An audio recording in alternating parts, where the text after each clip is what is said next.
Greetings, everyone. I'm Isaac Eagan. I've been a field rep with Spirit of America since the beginning of the year. I've been in Afghanistan since the middle of March. Right now, I'm in Maywan District, which is in the western portion of Kandahar province, working on some projects here that have been in the pipeline for some time.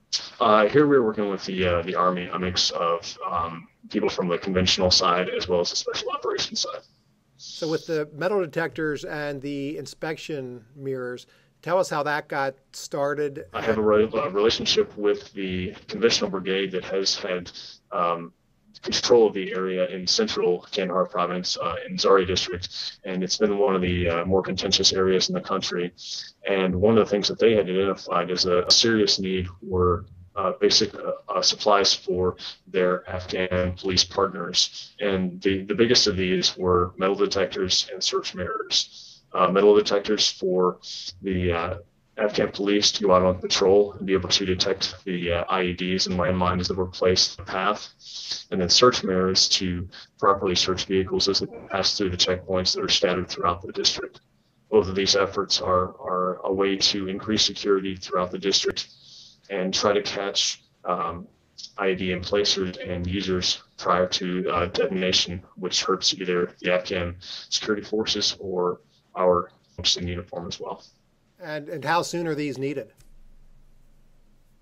As quickly as possible. We're still in the midst of the summer fighting season, and the sooner we can get these downrange to these guys, the better. Frankly, they're encountering IEDs on a daily basis and really need all the support they can get to properly carry out their mission and to save lives. So, Isaac, tell us about the water pump project for the remote village where you're working with the U.S. Special Operations Team.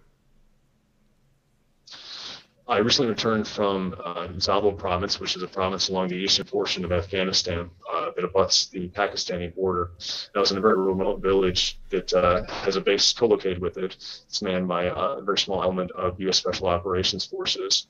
And one of the needs that they identified in the area were basic well pumps. The well pumps that are in place for the village clusters in their area have been in operation since roughly the early 2000s, and basically past their service. The components inside the well pumps themselves are falling apart, and the locals have no way to obtain new parts just because of the severe isolation of these villages.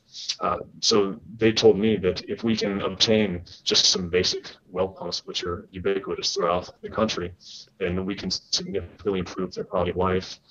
And because it's such a remote location that relies on agriculture for essentially all of its economy, this would be a huge bonus for what they're trying to do. And what's the benefit to the special operations team of helping this village with water? One of the efforts that they're focusing on right now is local recruitment of police. And to do that, they need to engender goodwill throughout the district. And one of the best ways of doing that is to help support the livelihood of the desperately poor villagers. And as I said, the pumps that are already in place are falling apart. And if you are attempting to earn a subsistence living through agriculture, you need access to water. If the U.S. can provide access to water, then that makes the jobs that the special operations forces are trying to accomplish that much easier.